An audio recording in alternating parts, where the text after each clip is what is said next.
Welcome to the With Series Potential podcast, where we share our journeys breaking into TradPub, how we're leveling up our craft to get there, and spill all the publishing tea along the way.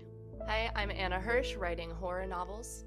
I'm Ivy T. Woods. I write romantic fantasy. And I'm Zilla, writing as RJ Hawthorne, and I am also a horror author. Hi everyone, welcome to episode 3 of the With Series Potential podcast. This week we are going to be talking about marketable concepts, but as always, we are going to start with what we're working on and how we are leveling up. Anna, what have you been working on in the last week?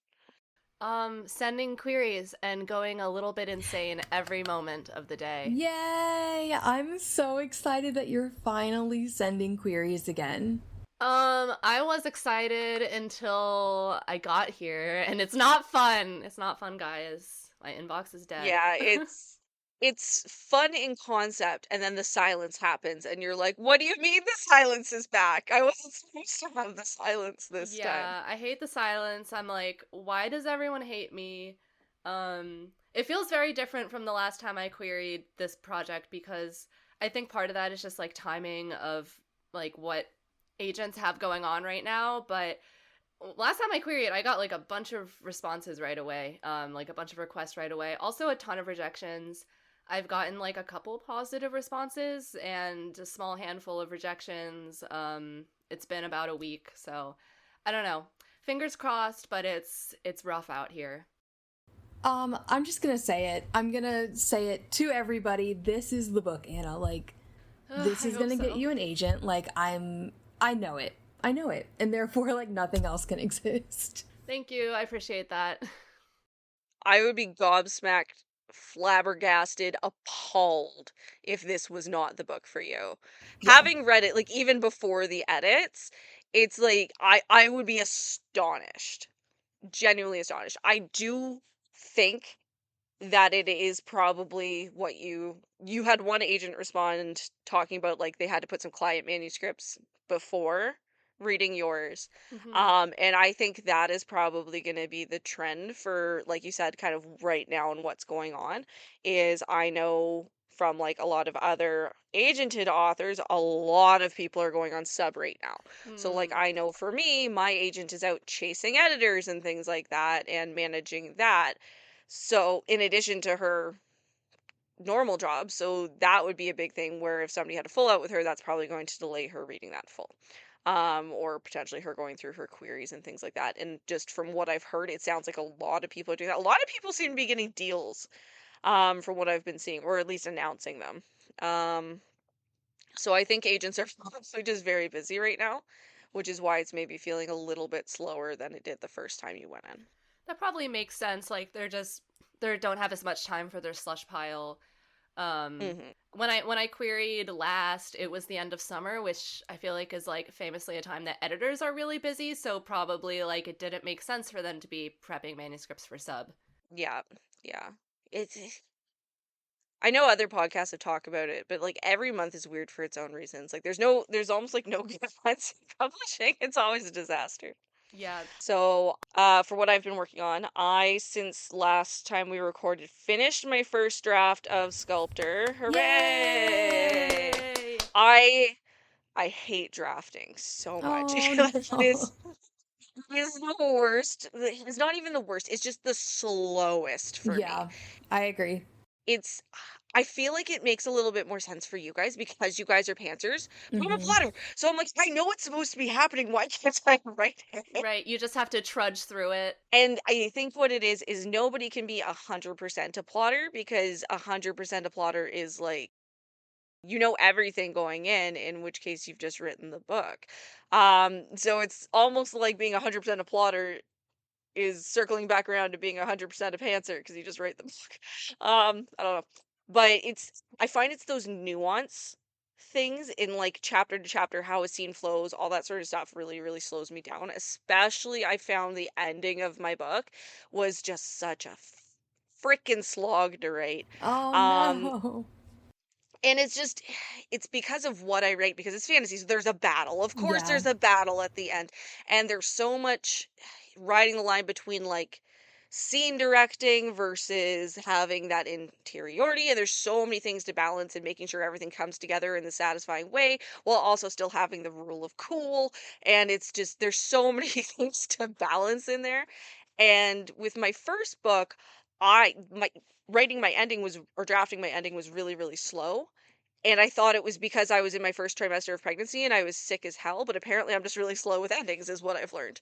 But I am thankfully done that now. I got to write my version of the end, and now I was supposed to be taking 2 weeks off, and I made it 4 days.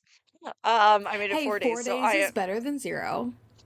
Look, you exactly. got to listen to the energy, and the energy was telling you to get back to work. So who are we to And that's disrespect that? And that's the thing too, is like I needed the distraction because obviously I'm on sub and I was fixating about being on sub. So it's nice to have book to distract me. So I appreciate having my book. So we're back at it, and oh my gosh, I edit so much faster. I did the math, and drafting in January, I was averaging around like 816 words per day. That's great. Um yeah, it was slightly offset by having one day where I did like 2,300, and it was like my second last time. So I had the momentum then. But in the last 2 days, I've done like 5,000 words. So it's a little bit faster for the editing, but that's where I'm at. I am editing, I'm adding in all my nuance, all that fun stuff. Zilla? Listen, you guys know the last couple of weeks have been monstrous for me. My kids have been home from school because we just got a crap ton of ice and snow and all of those things. And today is literally the first day in 2 weeks that they've gone back to school. So I've done zero writing. I haven't had the space in my head to do it, but I have been consuming different structures of storytelling. And we talked about this a little bit in our Discord, but I've been playing through Baldur's Gate. Yes, finally. We And all have. yes, I've been playing and Baldur's Gate for like 3 years, so catch up. I How know. far are you, Okay, Zilla? okay. I want to talk to it. I want to talk about it with like the idea of character in mind, because Yes. even though I'm not writing, I feel like everything in my head is like, okay, what can I learn from this? So much. You can learn so much. I love So Baldur's Gate. much, right? So I started out as like one character in my head. I was like, I'm gonna be an arcane trickster with like ranged capabilities. Like, I love a stealth archer, like, who doesn't? But that wasn't the way I was playing. So it makes me think of like pantsing, and like I was pantsing this game when I had already like set up this plot. I know that sounds so silly, but so No, I I get that. My characters changed evolve as I write, and it's the same. Yeah. exactly. Did So you I actually respec? I did. I respect right before Act 2. And I was like, okay, this is my character. I respect all of my companions. Now that I Wow. understand the game a little bit better, I went back and I respect everybody, which costs money in the game. But I feel like everything makes a little bit more sense now to me. And like I know how to go into these quests a little bit better. So I've just been spending a lot of time with Baldur's Gate and like the quest finding and like leaning into the story there, and hopefully next week we'll pick back up the actual revisions. Okay, but more on Baldur's Gate, Zilla, because you know this is my interest. Are you in Act 2? Okay, so spoilers for anyone who has not played, but I've done basically all of the Act 1 and Act 2 side quests because I wanted to level up. And Nice. I am now doing Char's Gauntlet. Oh, love it. The Charlympics. Yes, so that is what I'm doing. And I found a checklist online, so I'm going through and I'm checking off the quest as I do it to make sure I get everything. Okay, I don't know if it's on your list. I'm not gonna like give a full spoiler. Kill every rat you see. No, I've been letting them live. Okay. No, okay. you gotta kill the rats. Trust me, something cool will happen. Okay, what about the ones I've let go previously? Am I going to be screwed? No, you just find them. Like they're still in the castle. Just start killing the rats. Okay. Okay, Yeah. start killing the rats. Well, Yeah. I love a little teaser. Yes. Yeah, this was what my husband told me. He's like, "Anna, you need to kill every rat," because I did like 2 or 3 playthroughs without killing the rats, and look, something cool happens. That's all. But I'm glad you're in Act 2. Act 2 I feel like is like the most like horror girly coded. It's my favorite part of the game. Yes. Act 3 is really fun too, but I love Act 2. Amazing. Well, that's really hooked me into the game to give a little teaser for later. Super fun. All right, so for leveling up, I'm in charge this week. So I had a few things that I was debating, and I was supposed to be on a break, so I was going to talk about something else, but Zilla kind of covered that last week, and I'm not on a break anymore. So I'm going to talk about my hyperfixations, which Yes. is the deep research. Oh. So I used to say that I wrote fantasy because I didn't have to do research, but that was a bald-faced lie. There is so much research, and I feel like Anna, you in particular can really identify with the research aspects, particularly somebody who writes historical or has written historical horror. I know, I saw your stack of books. I know how much you went through. Um, for me, the big things that I've been researching is number one, I have to make some world building things that make sense for a certain event, and you can read my books to find out what that is. Um, Publishers publish them so people can read them. But they've all seen the tide charts. There's 2 moons in my world, and I had to map out how the tides work so things make sense because I have a seafaring culture. The big things that I've been doing research wise is looking up galleons and how they are constructed, how they are set up, what different things on them are called on the various things. I do have some experience with boats. My parents have a sailboat, but like a 17th century galleon is not the same as a 36-foot sailboat that is modern. They are not set up the same. Things are very different. And what I wanted to talk about is riding the line. Number one, research is important. You should make sure your research is actually well done, so that you can immerse your reader as much as possible. But you can't info dump. And this is the same with world building. So this is something I posted on Blue Sky yesterday, but I did 20 minutes of research for 2 lines in my book. Or sorry, 2 words in my book. And it was literally like I'm not exaggerating. It was like 20 minutes of scrolling back and forth in a YouTube video to try to identify what the tallest line on the main mast was. And so that I could have a character run a rope through a pulley. And literally, those 2 lines were the yards lift. That's what I needed. Before that, I was kind of sitting there and I was debating, okay, throwing in a whole bunch of other stuff. So I could say theoretically, this is in like chapter 2 of my book at the beginning. Like, this is not a spoiler, but I could go through and I could say, okay, my character is at the top of the main mast. He is working on the yard for the foresail. That is too much. He doesn't need that. The reader doesn't need that. All I need to do is, especially I find in third person, people tend to wishy-washy on this.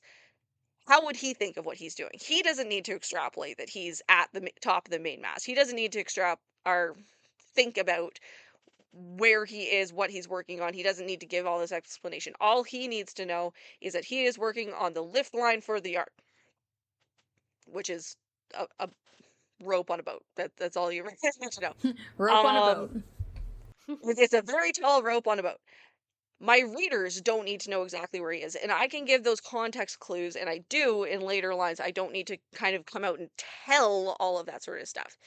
And I think that's a big thing with research is you as the author, when you are doing something that requires a whole bunch of research, you need to understand it very deeply, but you don't need to explain everything the same way that for the reader. The reader does not need to explain it or understand it the same way that you, the author, do. And this is the same for world building, particularly if you are a fantasy author like Heyo. But it needs to be sprinkled. You don't need to include every single detail that you have come up with, because then it reads as info dumpy. You lose immersion in the character point of view because they would not be going through and thinking all of these sorts of things.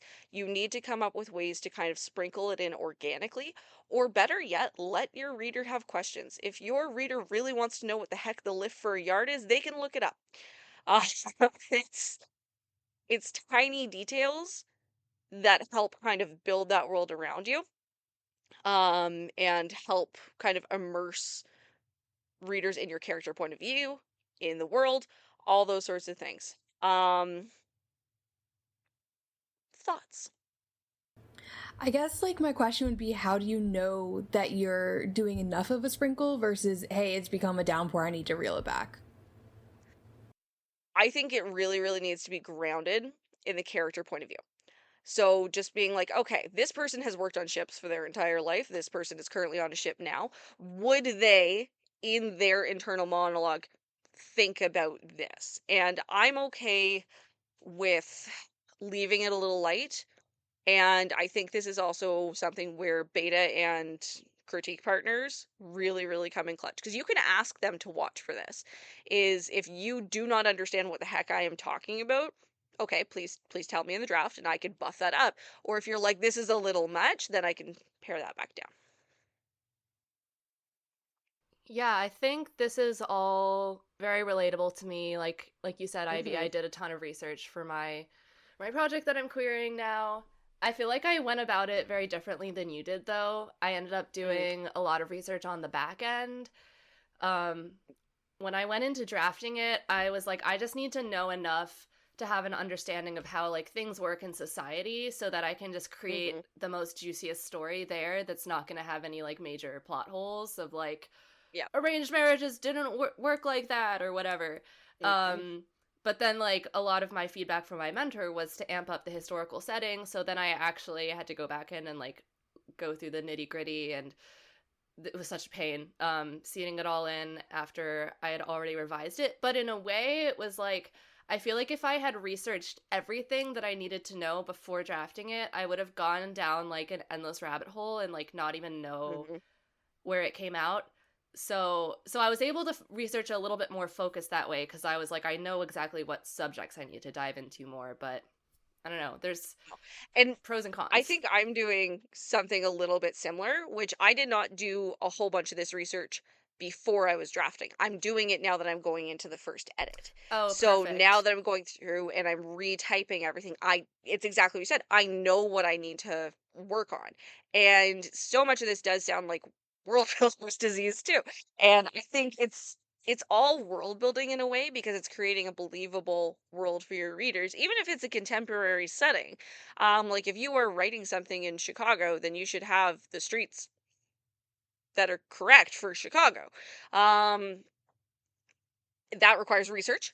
Seeding that into your novel is world building. It's just not creating a world from scratch. So again, it's seeding in enough, and Brandon Sanderson talks about this in his world building things. And as if you guys don't know already, I am an absolute stan for the Brandon Sanderson lecture series. I cannot believe they are free. They are so valuable, and I highly recommend them as a resource. Um, Giving your readers enough to show that, essentially to get them to trust you in a lot of the other ways. You do not need to know everything about a world before you start writing in it. A lot of it will come up as you need things. Um, I have a very immersive world. I have been told this. I don't know about most things outside of the places that I've been writing in because I don't need to yet. I'll invent those when they come up. Um, like like with the book I'm writing right now, it's in the same world that my first book was written in. Um, I did not have most of these details when I wrote The Land of Undying Summer because I didn't need them. Same sort of thing with research. You can, exactly what Anna said, you can spend so much time diving down a rabbit hole. Uh, but it's really, really, it's better if you almost wait and hold off on some of the less critical details, or even just look them up as you write, and see them in that way. So you are making kind of the most bang for your buck in terms of your time. And I think that also applies to kind of time management as people looking to break into publishing. ideally you're pumping out as many books as possible because you don't know which one's going to be the one that, A, depending on where you're at in the process, lands you an agent, gets you a publishing deal. You don't want to be spending 2 years researching stuff and then use stuff you learned in the first month and nothing else. So I do think that's a good point, is making sure you're not going down rabbit holes, and it can be useful to wait until you at least have a draft before you kind of dive in really deep into a lot of those categories. Yeah. I do want to share one funny anecdote, just because it amuses me from my own Is it your world. mullet, man? Yes, yes. So for the podcast, so my book is set in 14th century Ireland, and I didn't really do much research on the clothing and stuff before I wrote it, because I was just like, whatever, they wear clothes. And then that was one of the last things I did was I took a few days and I like really dove into like clothing and hair and appearance and like materials and all of that and seeded it throughout. And I discovered that I needed to give everybody in my book a mullet, specifically all the male characters, which is a lot of them. Yeah, so they got mullets now. Maybe that's why nobody's answering my queries. That would be why But I'm the not mullets answering are your back query. though. Mullets, Oh, okay, but like no. but Ivy, I told you it's a skullet. It's like a really Yeah. short on top, long down the back. But we're making it hot. It's fine. We're making a skullet hot. I need more information. It's in my book. Like, That's a detail that we intentionally go a little bit light on. you know, so that I'm just maybe like the it's light there, glinted but- off of his shaven forelocks. You know, whatever. Oh gosh. I tried to make it sexy, but it's fine because Okay, it's question then. horror. Yes. Where is the line between being absolutely perfectly historically accurate and I'm gonna change this because it's not as sexy? I guess I haven't figured that quite out yet. I mean, look, here's the thing is, I think we don't need to focus so much on hygiene when we're writing historical. Unless point. that, I mean, okay, a little bit or that's, contraceptives. it's a little bit part of the horror, right? Because it's like bubonic plague, but I'm not going into detail about like, oh, he obviously hasn't bathed in 2 weeks, you know? We can leave that out. Yeah, we don't need to talk about chamber pots. But you can describe the unsexy hairstyle in a sexy way because it was hot at the time, and that's immersion. That's Yeah. immersion. I love that Yeah, description. That's immersion. Yeah. Yeah, there's going to be no mention in my book of how at the bow of the boat there are toilets. Open air toilets that go down through the grating, and they're at the bow so that the wind takes the stink of the poop away. We don't need to talk about that. We just assume, there are toilets, but that is a thing that is true. Yeah. But that's a detail we don't need to include. Yes, but I will say back on the hairstyle, it actually was very important for me to have the hairstyles be accurate because of the history of like Anglicization in Ireland and like mullets being like the historical mullet being seen as like a deviant hairstyle by the English. I was like, it's really important to have this in for accuracy, and we're gonna make it sexy. Yeah. So that was why I didn't want to change the hairstyle. I love I am it. always pro screw the English Yes, details. that's the Those are always going to be good. that's the moral of the story. Thank Yeah. you, English. For The giving English us are the always plague. the problem. True. All right. So I think that brings us into our main topic. Zilla, your time to shine. Amazing. So I kind of want to have a conversation about creating marketable concepts and really specifically like what is the hook of the story that you are trying to tell. So in case you are very, very new and this is one of your first resources that you're picking up before you're writing or as you're writing your first book, a hook is a concise, engaging 1 or 2 sentence pitch that is designed to capture the reader's attention and highlight the most interesting aspects of your story. So maybe it's the skullet, the sexy skullet. It's not in my hook. not anywhere in there.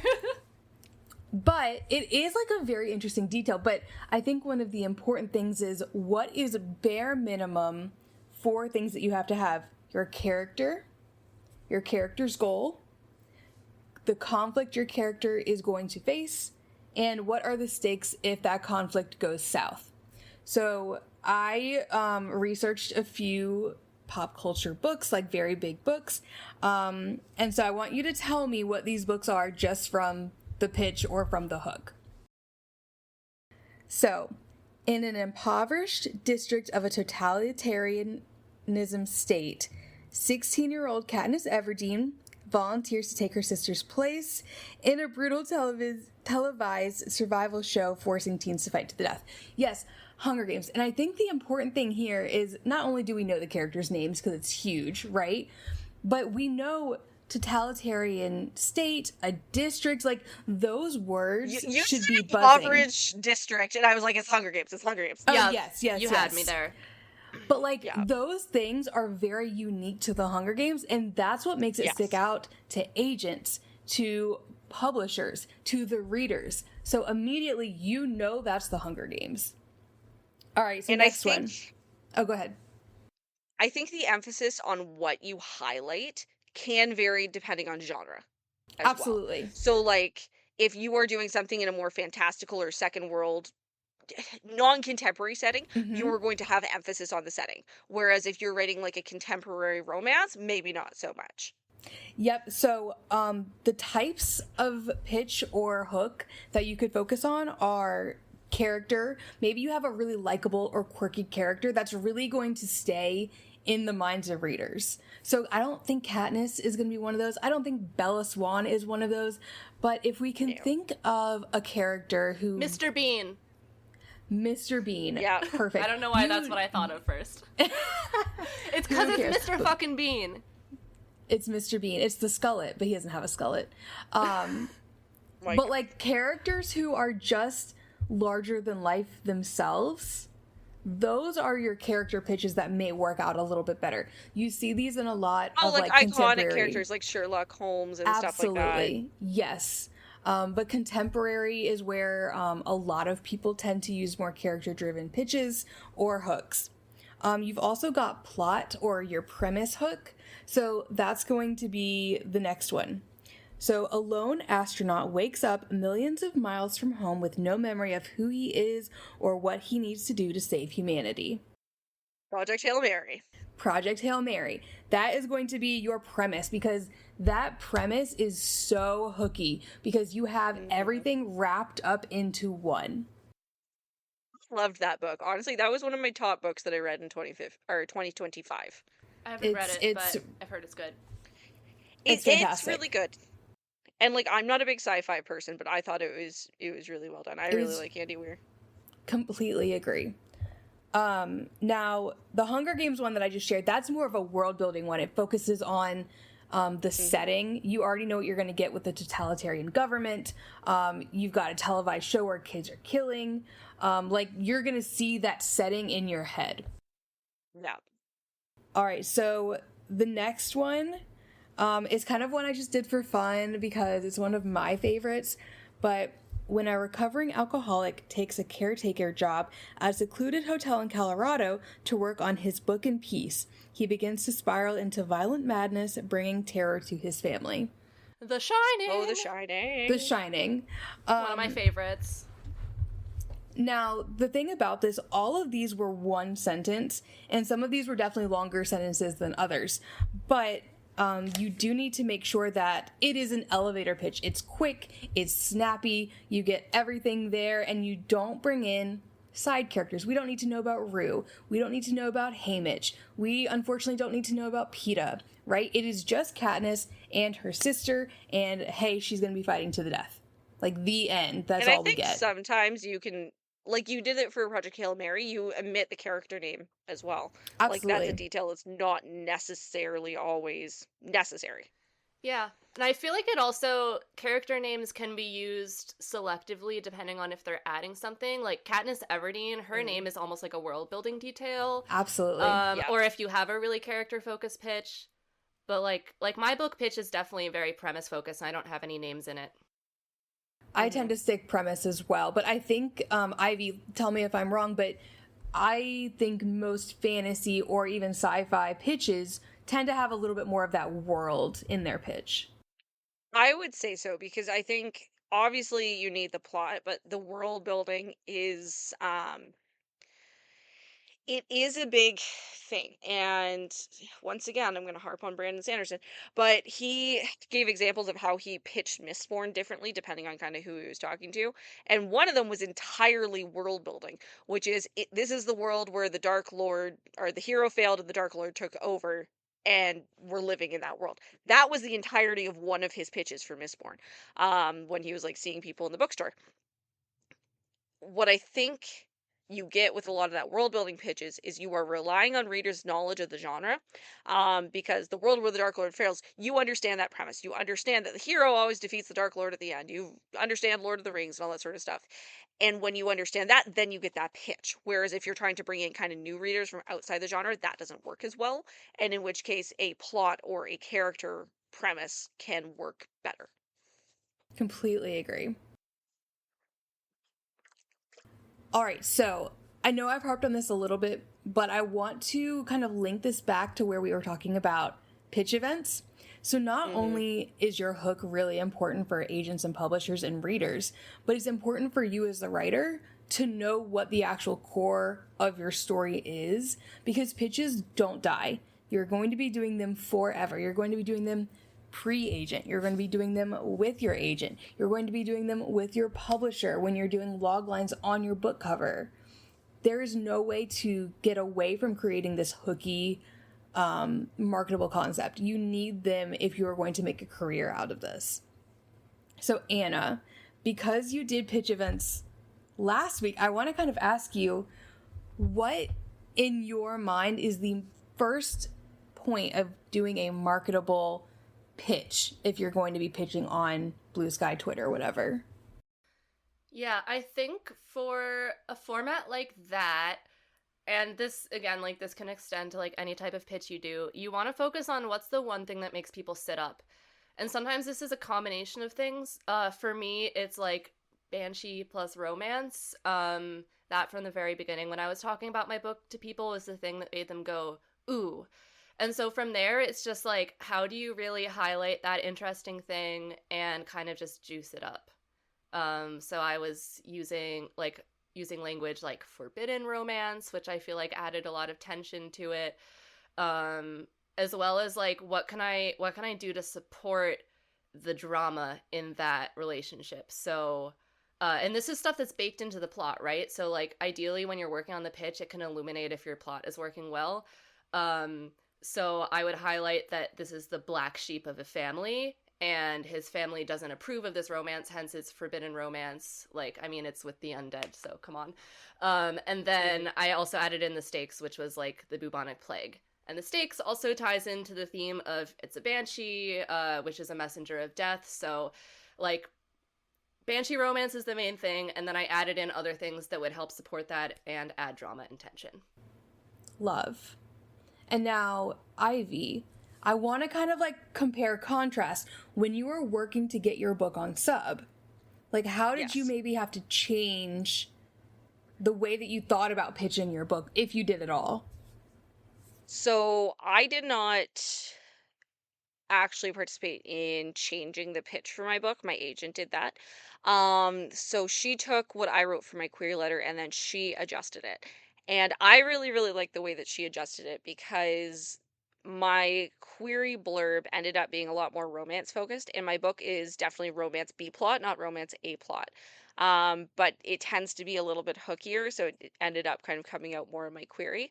So she adjusted that to make it more about the A plot, which I really, really liked. I think she did a really good job with my pitch. And I think that's part of why sorry. I think that's a really big thing, especially in a bloated genre like romantic fantasy, whatever, is what makes your book different. Every book's going to have the romance. So what makes your book stand out from the rest of them, particularly in regards to the other plot? Yeah, I love that. It's all about doing that unique thing.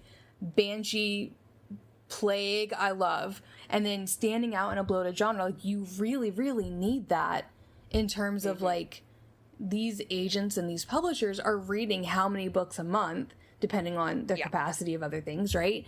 But that is part of creating that marketable concept that's going to not only like catch someone's attention, but say, oh, okay, I want to read this like now.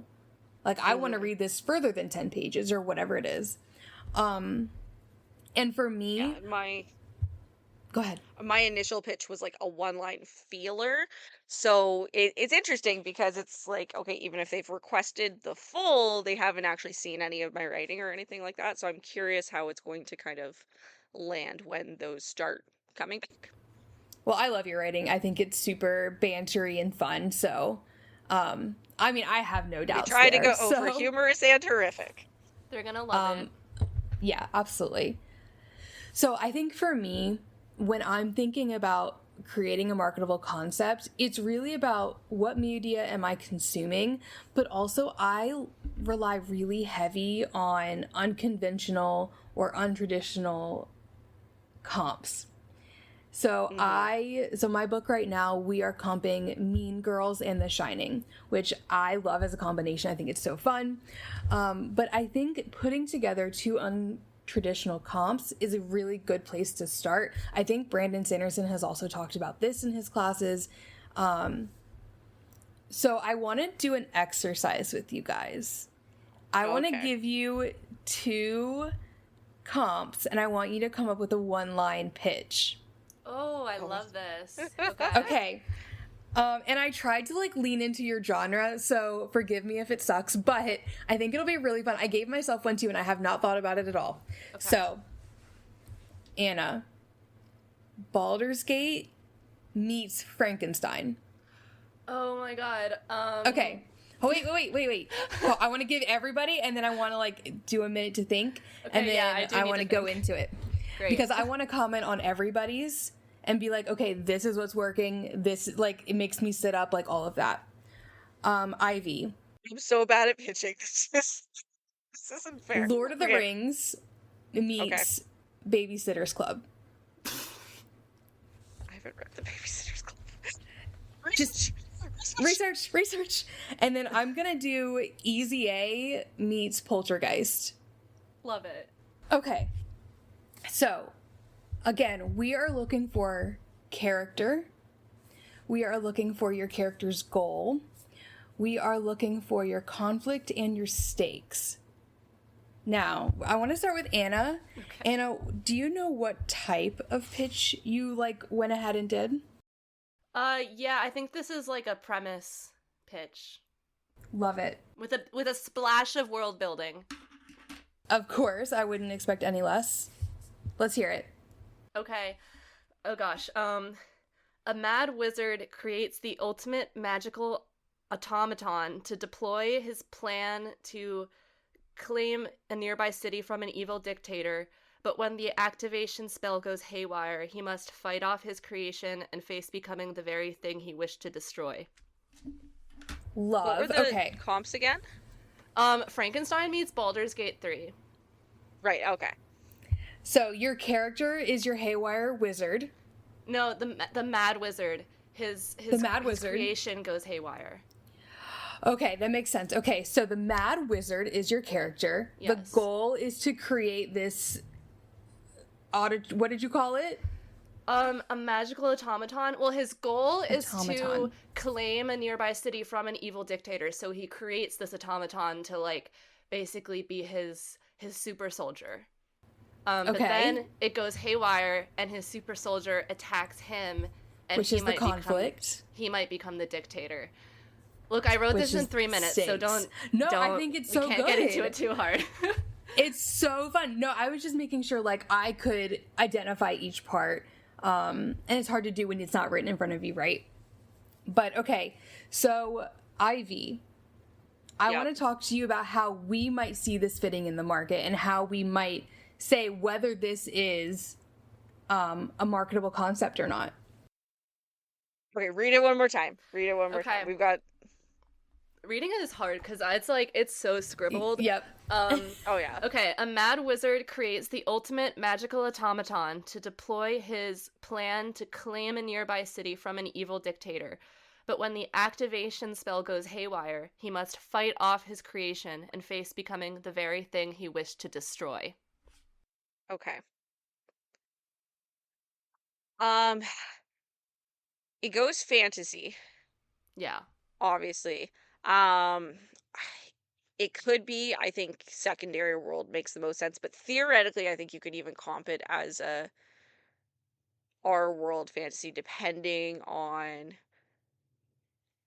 kind of the stakes, or where you put it. I think it go either way there. I don't know. For some reason, I'm getting like slightly cozy vibes. Cozy? From me? I I'm writing I this. There will be blood, Ivy. Okay, so here's just, what I'm I feel getting. like it feels a little bit goofy, just a little bit goofy, Yeah. and that leads me a little towards fantasy. Towards cozy. Yeah.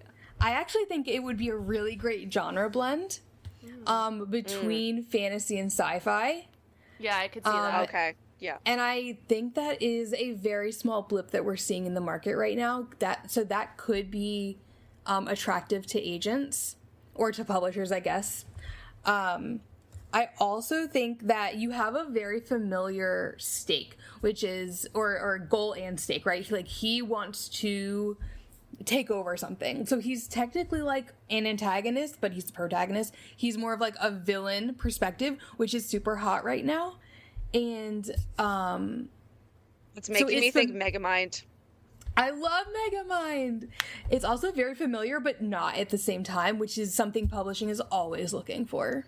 Well, if I can interject a little bit, what I was going for with this, and what I think is helpful when you're comping a really classic story like Frankenstein, is like, that's your structure, is like the mad scientist, like that's like the themes, but then Baldur's Gate 3 is like the setting and world building. So that's kind of what I was going for, and that is kind of my approach when doing a comp mismap.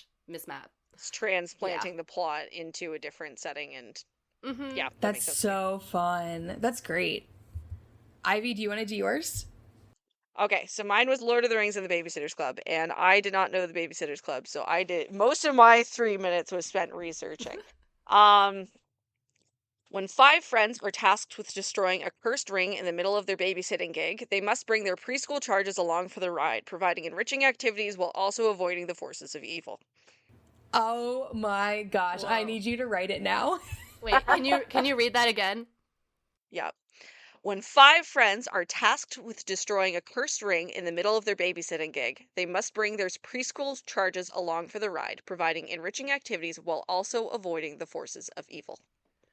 I gotta say, this feels very on brand for you with your Shadow Daddy project. Like, if it fits right in. Yeah.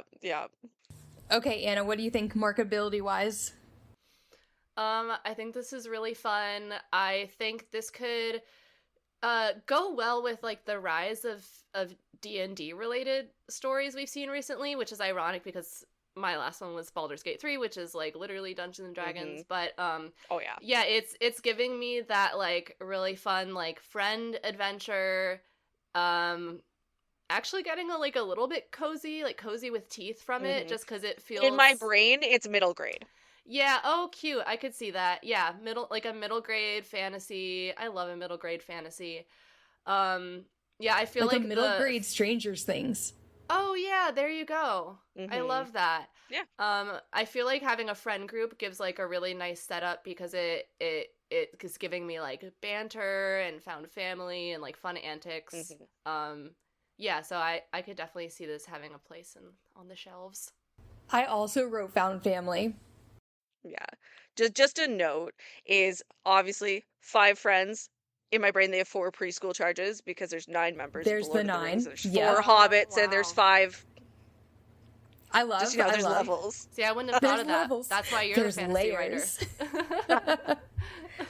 I also wrote it could be cozy, but it's also bringing that fun, that funny, that banter that you were so good at. And I think what was important for me when I was writing it down for you was that you're really leaning into your strength, which is you can create banter in stressful situations. Yeah, and I think that's super fun.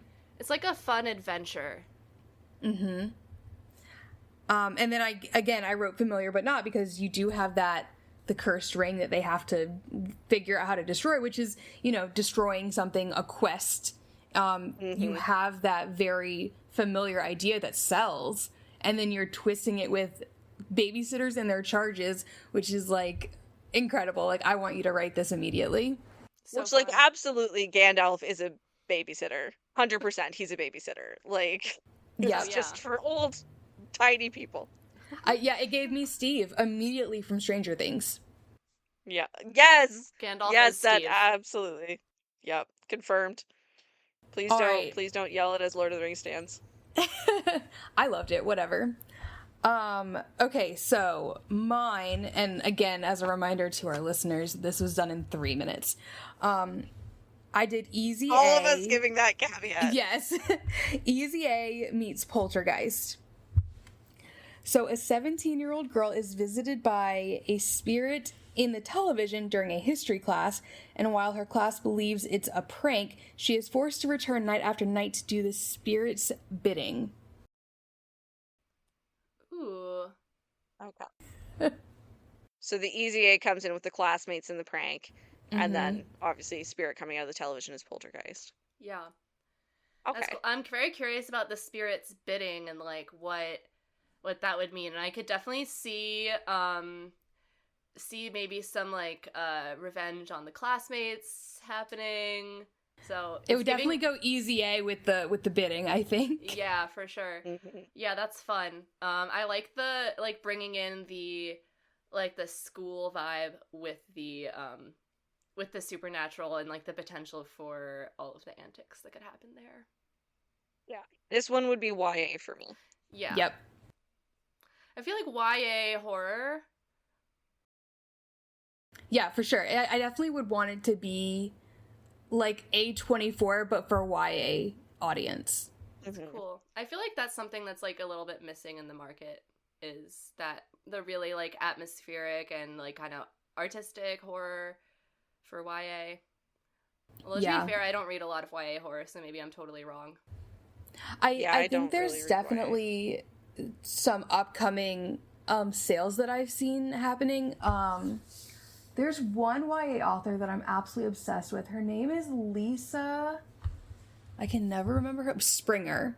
And she writes this very meta horror for YA, and I think her next one is a little bit more A24, and I'm very excited to get it. But I've seen some projects go out on sub that I'm really hopeful for the YA audience. Love that. We need more YA. We need more kidlit in general. Yes. Ignoring that is just screwing everybody for the future. And we need YA for actual children, not just adults. Yep. Yes, not YA for 30-year-olds who didn't learn how to read adult books. Yes. I'm sorry if that's shading you, our listener, but like... No, I mean, nothing wrong. We need YA for children. If you're an adult and you want to read children's books, that's great, but they're not for you. And if you want books that cater to the adult sensibilities, there's plenty of great adult books out there. Or new adult Absolutely. as well. And I think that's why, I was going to say that's a very good reason for why new adult is coming up. And I think that those readers need to slot themselves into new adult, and YA needs to go back to children. And I say this as a high school teacher. We need them to be literate. Please, let it happen. Amazing. I really appreciate you guys leaning into my little fun exercise. There's one more thing I just want to hit on before I end this section, and it's the common mistakes that I've seen people make when they are pitching or creating their hook for their new story that they're writing. Number one, it's too vague. Like a struggling They're trying not writer, to give things away. Exactly. They're trying to be super mysterious. They're trying to appeal to more people. Like, a struggling writer attempts to stay relevant. Like, cool, but like, okay, great. That's all of us. Where is it? That is not unique at all. So, okay, Anna, how would you fix that? Well, you need to add what he or she or they are gonna do to stay relevant. Like, where is this character going to take it? Are they doing murder? That would be cool. I'm not going to lie. My first thing was true crime. They're going to start a podcast and try true crime as their new genre. All right, Ivy, how would you fix it if it was something that you were interested in doing? Okay, struggling writer tries to stay relevant. Number one, it definitely needs more details. So, a struggling writer tries to stay relevant by immersing themselves in a new genre. Yeah, I'm not going to be able to pitch this well. This is Well, why it's I'm off able the to edit for fly. writing. But yeah. But like make it something where they are trying to stay relevant by dipping into a new genre, and depending on what you want the book to be, you can change the genre. So if you want it to be a little bit of a rom-com thing, make it they're trying to write romance, so now they're entering the dating pool to try to figure things out. If you want it to be like, ooh, spooky mystery, they're writing true crime, and then they start to solve a crime, and it becomes a whole thing. Like, you can make it go different directions, but you need the genre, I think, that they're writing, and then you can play off that for your actual plot. I definitely just went the direction of like they're gonna kill their competitors. I think that's interesting. Murder. Okay, here's my take though about like books about writers or like just stories about writers in general is it's a little bit too inside baseball. We have too many of them. So like I don't want to read about a writer pivoting genres. I want to read about a writer committing Murders and become a serial killer. Give me the twist that's going to be interesting to non-writers. Yeah. Yes. Yeah. And I think that's something that, like, Misery does well. Oh yeah, I thought of Misery right away. Oh, it's not about Misery. him being a writer and writing a book. It's about him being kidnapped and held hostage. Mm-hmm. Cannot say the same thing for all of Stephen King's books that fixate on the writer. Don't worry about the self-insert. Yeah. Okay, so the next mistake that I've seen quite a lot is that a pitch or a hook is misleading. Yeah. So, are these people going to have a happily ever after in this rom-com? Or is it actually a tragedy masquerading as a rom-com and you just want to get the agents who do rom-coms? I think you really need to know what you're doing, what you want to do, and who is going to be your best advocate there. This is like when people put their queries into Query Tracker and they intentionally put the wrong genre. Yep. It's just, you're wasting everybody's time. Absolutely. And it's like, I personally have a pet peeve with this, and I this might be a little bit hot take here, but I cannot stand people who are saying things are horror when they're not. Maybe it's like more of a fantastical horror, which I love reading. I love a fantasy horror, but like, it's not horror, right? And horror fantasy gets slotted into dark fantasy. It's not the same. Yeah. Yeah. Yeah, I mean, this is like a key principle of marketing is like you can't make a claim that you can't back up because people will see through it and it's not going to work for you very long. So, that's why I think it's beneficial to figure out your pitch, or at least like the interesting elements of your pitch before you write the book. So that way you can be like, this is juicy, this is going to hook people, let's write a book that fulfills this. Absolutely. It's a lot easier. And I think you're really going to agree with this, having done that way more for book 2 than you did for book 1. Yeah. Because I definitely did. Yep. Like, making the pitch for my book 1, oh my god, exhausting. Whereas having, like, a one-line hooky kind of thing for book 2, I had that right at the beginning, so much easier.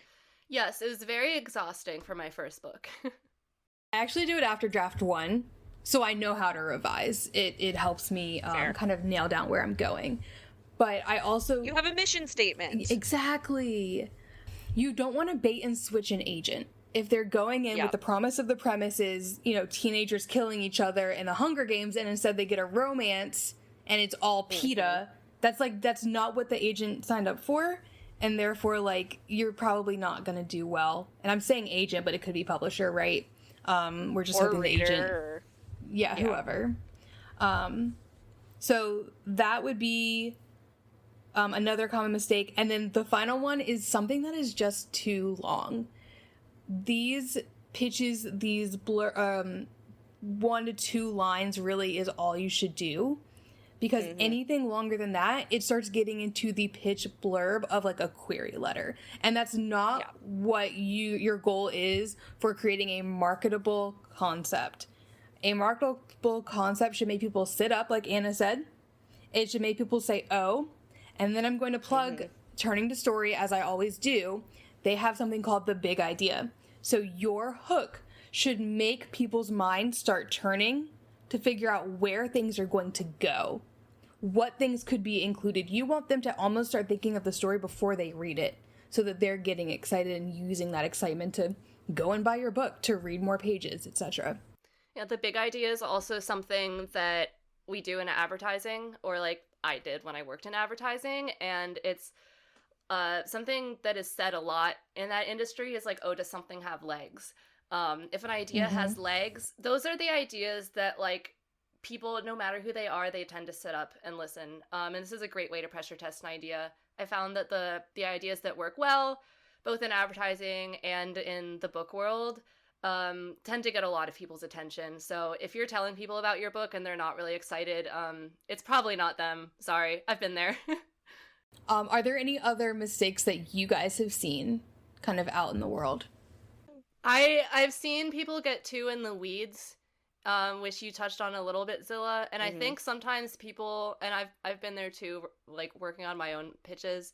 Sometimes you feel like you need to explain exactly how something happens, but you like that can really distract from the actual juicy meat of the pitch. I think you want like the details of how the plot happens to be as slim as possible. Like you can just say like his family rejects him. You don't need to get into the X, Y, and Z about like inheritance or like family scandals or anything like that in the one-line pitch. Just like They'll get that when they read the book. They will. Let them be surprised about some things. You just want to like the minimum detail that you need to support the juiciest parts of your pitch, because the more info you have in there, the harder it is for people to focus on the good stuff. This is a fantasy specific one. Your world is the least interesting part of your story. You need to be pitching character and you need to be pitching plot. Especially in an elevator pitch, your world is barely relevant, unless it is a major draw. So like for the book I'm pitching now, I've got the pirates seafaring thing in there, but it's a word. I'm not talking about the details of how that world works. I'm talking about the details of the plot. The reason why I have pirates or seafaring kind of stuff in there is specifically because I know that is kind of heating up a little bit in the market right now and might be a draw for some people specifically. You do not need to overload your world building into especially a one-line, two-line pitch. You don't need to do it in your query blurb either, but that's a slightly different conversation. All right, I'm going to end with a little bit of advice on how to know that something might have legs before you've actually tried writing it. What I typically do is I get on a video with my CP and I give her my 1 to 2 line pitch and I look at her facial expressions. Because in this community, people can blow smoke and it's all about hyping each other up. And like, that's great. And there is a place for that, but it's not here. This is a place where it's like, if I'm telling you that I'm doing Mean Girls meets Easy A, I'm not giving you much difference in those two ideas. You really need to give that unique character, that unique premise, the exciting stakes, whether it's a personal stake or not, right? Like finding out a secret versus saving the world is a very different stakes, but it can feel intensely personal. So you look at that facial expression, and if they say, oh, have you thought about this? Or they start going off with their own thoughts, that's how you know that people are going to really resonate with what you're doing. That's great advice. And also, if you're struggling to pitch it in one sentence, that's also probably a sign that the concept just needs to be like honed and to be more focused. Especially if you're going for a high concept thing, which not every book is high concept. So like if you're a super literary writer, feel free to ignore that. That's a completely different ball game. But if you're a super literary writer, you're probably not listening to this podcast. Yeah, I was gonna say, we are all commercial genre writers, so like that's where our advice is going. And especially for breaking into the publishing industry, you want your concept to be as high concept as possible, because that's how you get attention. When you are an established writer, you have a built-in audience, that's when you can go into a little bit more of the weedier stuff because they trust you. Brandon Sanderson can pitch a book and his pitch is, I'm Brandon Sanderson, and people will buy it, right? Like, but as debut authors or authors trying to break in, we don't have that reader trust. We don't have a brand that people are buying into yet. So you really, really do have to make sure that your concept, your pitch pops. Absolutely. And that is Marketable Concepts. Yeah, that was really fun. I liked the activity. It was a lot of pressure, but I liked it. Thank you. That was good. So that brings us to publishing tea for the day, and I'm excited to see what type of tea Anna has brought. Okay, I've got some tea that might not be super fun to hear, but I think it's important, and I'm also curious to hear both of your takes, especially Zilla's, because this has to do with the slush pile, and I know you read the slush pile. So this is on Threads, post from Gina Denny, who we love. Gina's been in the industry a long time. She's our Lord and Savior Gina. Yes. She's not an agent, but she works at a literary agency. Gina says, queries have exploded in the last 6 months. Agents at work can see a marked increase in volume, like a 500% increase, but significant drop in originality and voice. Strongly suspect AI is flooding the inbox. So before we dive deeper, I want to hear like your initial thoughts. Do we agree? What do you think? Number one, I hate AI and it's the worst, and you shouldn't use it if you want to have any original concept ever. Also, you cannot copyright anything through AI. So if you are doing this, you are an idiot. Yes. And if you somehow manage to get yourself a publishing deal based on an AI thing, it is not copyrightable. It will void your contract, and then you have to repay all of the money that you have been paid. Yes. It's called being a fraud. Being a garbage person. And not caring about our planet. Yes. But Zilla, are you seeing this? Like, are you seeing the increase? Have you seen queries that seem AI? Yes and no. So I will say the agency has a box that says, has this used AI? Some people are honest and say yes, and then immediately I say it's not for me. But there are other ones where it's like, I have to use AI for my day job, and I hate it, and it sucks. But I have gotten used to kind of the pattern recognition that AI tends to like feed back. And I do think that there is a pattern to queries that AI can feed back to you. And that pattern is just incorrect. Like, it's just not how queries are written. It's very obvious. And I'd love to say that I'm not biased and I go to the work and I hope that that's not AI as well. But like, it does sit in the back of my brain that like, if you could not even write a query letter without AI, like, I don't really trust you to write a whole book without AI. And so that is really hard. But on the other hand, I don't know that the lack of voice in the inbox is necessarily AI. I do think we have an influx of writers who, from the pandemic, and we know that this has been true, have said like, hey, I'd love to publish a book. It's that new hobby of people coming out of the pandemic and deciding like, I do want to pursue this. I mean, I'm one of those people. Yeah. All of us. I feel added. Yes. So I do think these people have either not done their research, not done their leveling up, and they're not reading these really like voicey books, and therefore they're just like doing a bland copy, which is something that I feel like I've seen a lot. But I also think that that's just like a leveling up problem and not necessarily an AI problem. I do think that both are coexisting in the inbox that I've seen. Have you seen like an increase since you started reading Slush in the volume of queries? Oh gosh, yes. So the agent that I work with, she's only open 1 week a month. And she actually closed for several months at the end of the year. So, I mean, we get definitely over 500 queries in a week. It's easy. It's fast. We try to go through them as quickly as possible. But you know, sometimes it's well over 1,000. It just depends on the month and the publishing year and things like that. Right now, she's closed. So I think we're sitting around 300. So we've gotten rid of several hundred. But it really is, for me, being one of the pickier people in her inbox, I struggled to find 2 to 3 manuscripts to read. Wow.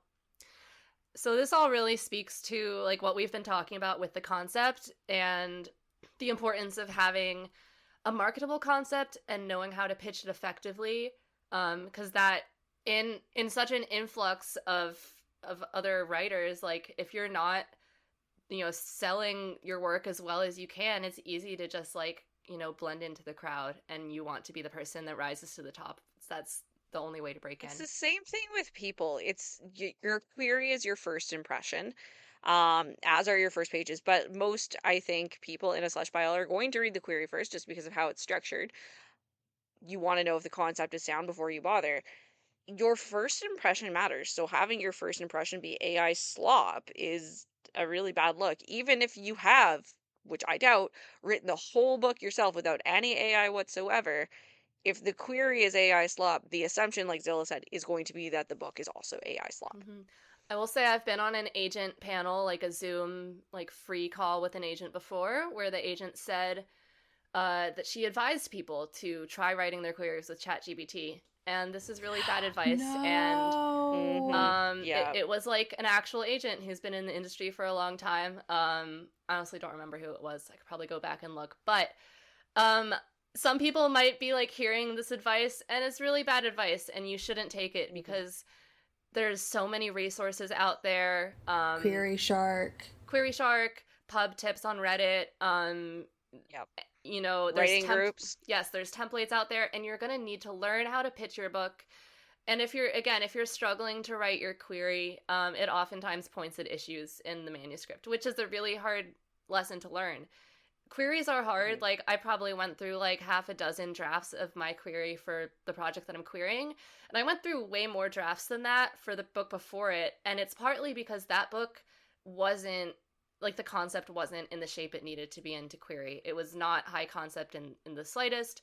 It didn't have a unique world building. It didn't really have a unique character situation. And so like if you're struggling to find what's unique in your book, you might need to go back to the concept. Yeah, I found for the book that I'm working on now, it was so much faster and easier to write the blurb. And like, I did that in a couple of days, whereas like I was querying and going back and revising the blurb for book. And obviously it's a little bit different now because I'm writing this not as part of a query blurb. I'm writing this so that if an editor emails my agent and says, what else is she working on? I have something to show. So it can be a little less regimented in terms of it because I can assume that they read my other book and things like that. But this is a much hookier book, and it made it so much easier to write that blurb. So one other piece of publishing tea that kind of ties into this whole like so many queries, agents are overloaded. I am hearing that there's more layoffs going on in publishing, like with like actual publishing houses. And this has Yeah. already been a problem. Like editors are already overworked. They have too much on their plate. Their job is becoming less about actually editing a book and more about like, just curating what books are going to be published and managing all that. So, like it's not only enough to have that great query, like you need to get your book in even better shape when you are querying, because if editors are experiencing layoffs and they're too busy to actually like developmentally edit your books, that means that you're going to want to get it as close to sub ready and bookstore ready as possible before you query, so that way it's like a no-brainer. Not that there's really any no-brainers in publishing, but if you can make yourself as rejection proof as possible, that will help. Absolutely. That's going to help in every stage. That's going to help you get an agent. That's going to help you get a publisher. It's going to make you stand out from the other things. I think when you're on sub, you really, really have to think about it because theoretically, at least with querying, you have some books you're competing with that are absolute dog water garbage. They are somebody's first draft that hasn't been edited. So just by having gone through and edited your book, you are standing out from some of those. You do not have the same grace on sub. On sub, theoretically, every book was good enough to get an agent. It's something that you need to be even more competitive with. And I think that's where, again, like we've talked about, that really high concept, marketable concept really comes through. Absolutely. I also think it's not just the layoffs. We're seeing a lot of editors go freelance. I have two friends in a close circle who have lost their editors to freelance and are basically editorless right now, and they're hoping that the publishing house actually contracts their editors to work with them again. So there's just a lot of instability right now, and I don't think that we're even close to seeing the worst of it. Do you think the rise of self-publishing is part of why so many editors are going freelance? Um, I think my gut originally said it's the pay. It's so much work. They're spread so thin. It's not a sustainable job for them. So why not work for themselves and be able to control a little bit more of their capacity? Yeah, I think probably both to an extent, because if we're Absolutely. back in ye olden times before self-publishing, they don't really have the option to go freelance and do that because they'll just hire new actual editors at the publishing house. Whereas now, if they're going freelance, they have all of these self-pub hopeful authors that they can, control their workload for, charge whatever they want for, all those sorts of things. So it's not just all going through TradPub. There is the self-pub pool to potentially use as your base of authors. Yeah. And I mean, we've seen such a rise in self pub going trad pub. It's not like, they don't know that there's really good talent out there. Yeah, a lot of Yeah. agents are picking up self-published authors to sell their sub rights, to like sell their books to be like republished, because those books have already gone through the process of being edited. They're already performing well, and so publishing has a lot to figure out right now, and it's a weird time, but all we can do is write the best book that we can. Yeah, publishers are becoming, I think, increasingly risk averse because we are, and this is a recession indicator apparently, is publishers becoming more and more risk averse. So going for more sure things. So like the fanfic to TradPub pipeline, as well as the self-pub to TradPub pipeline, is kind of a sign that publishers are not necessarily as willing to take chances. So it's interesting to see how that might affect debuts who are following the TradPub pipeline and not going self-pub to TradPub, because we know that the chances of you going self-pub to TradPub are very, very low, even though Yes. people seem to think it's a lot better. But you hear about the exceptions, not the rule. Yeah, and that's not to say that you should write safe concepts. I don't think safe concepts are what gets picked up. Like, No. keep doing your weird stuff. Write what you love. Write the concepts that excite people. There's always going to be room for things that are different and weird, and like, don't try to appeal to everyone. If you really love something, there's probably other people who can match your freak. If you're trying to appeal to everyone, you are appealing to no one. Yes. What is your niche? Yes. What is your corner of the market that you think you can dominate? Like, actually, that's the question. Where do you think your niche is in the market? Weird goths. Yeah, I don't know. I would say that's accurate for you. Mine is the romantasy girlies looking to graduate into more hardcore fantasy. I'm the stepping stone. I love that for you.